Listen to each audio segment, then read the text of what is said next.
Despite the renaissance of samurai experiences in today's gaming landscape, there aren't many dedicated 1v1 duel experiences out there. Die by the Blade aims to tap into this narrow market with single-strike 1v1 combat scheme utilizing a stance system inspired by Nioh. It's difficult to recommend such a game to those put off by hardcore samurai games like Sekiro, For Honor, and the aforementioned Nioh.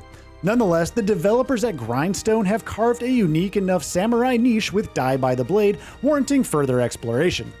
The fundamental core of Die by the Blade lies in its 1v1 duels against fellow players and AI opponents. The game's modes are structured between offline, online, and single player. None of the versus or tournament modes have any story or progression to speak of, instead giving you exactly what it describes: 1v1 duels. Winning bouts against friends and AI opponents rewards you with XP and currency. However, I found the pool of rewards and unlockable content pretty dry, failing to whet the appetite or offer satisfying progression. Single-player mode isn't any more exciting than the offline and online modes, merely containing a tutorial, practice mode, and a very bare-bones challenge mode. I was pretty pumped to finally unlock challenge mode. It's a mode just sitting there in the single-player tab, waiting to be unlocked upon reaching level 7. But alas, after hours of bouts and grinding, I was promptly disappointed by its scanned offerings. Challenge is not at all what you initially think it'll be here. It's just a last man standing string of bouts, and well, that's it. There are no actual challenges to speak of, nor are there any scenarios or varied ways to experience Die by the Blade's 1v1 content.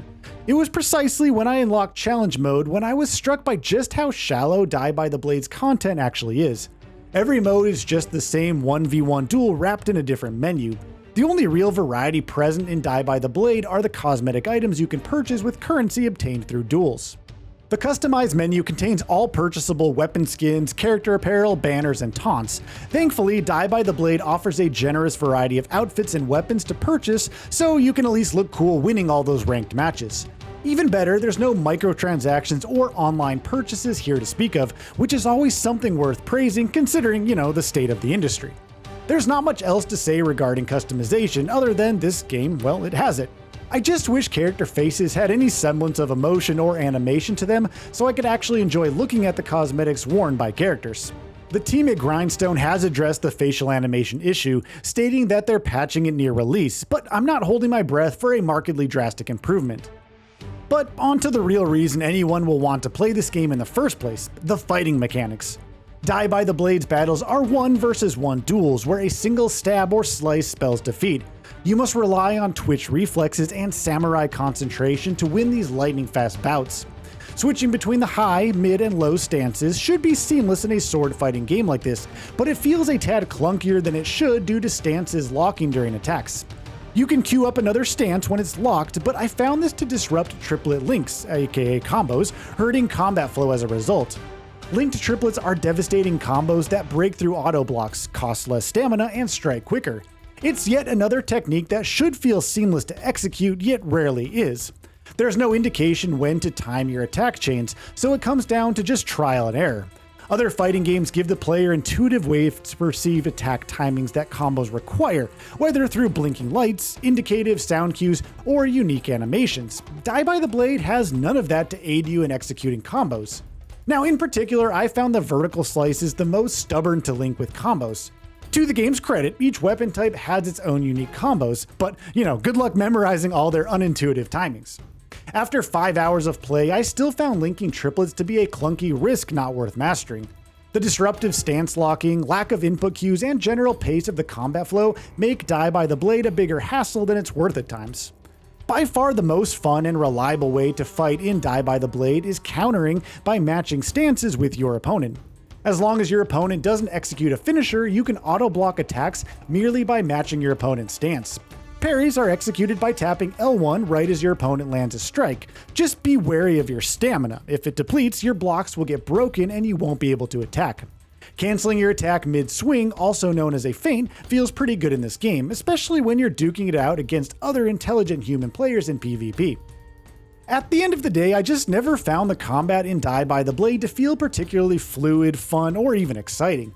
Achieving winning streaks after pulling off triplet finishers failed to reward me with a sense of accomplishment and dopamine, at least less than I'd have expected. Let's analyze why.